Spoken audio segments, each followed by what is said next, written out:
من طفل فقير في ماديرا إلى أحد أعظم اللاعبين في تاريخ كرة القدم. هذه هي قصة وإنجازات كريستيانو رونالدو. 2. البداية. مولده في البرتغال، بدايته مع سوبورتينغ لشبون.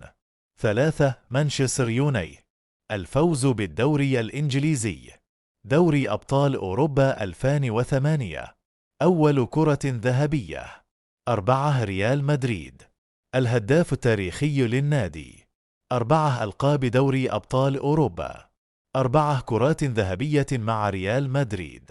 أرقامه القياسية في التسجيل: 5 يوفنتوس، الفوز بالدوري الإيطالي، استمرار تحطيم الأرقام، 6 العودة إلى مانشستر ثم النصر، العودة إلى مانشستر يونايتد، انتقاله إلى نادي النصر السعودي، وصوله إلى أكثر من 900 هدف في مسيرته، 7 مع منتخب البرتغال، يورو 2016، دوري الأمم الأوروبية، الهداف التاريخي للمنتخبات. 8 الخاتمة. مهما اختلفت الآراء، يبقى كريستيانو رونالدو أحد أعظم اللاعبين في تاريخ كرة القدم.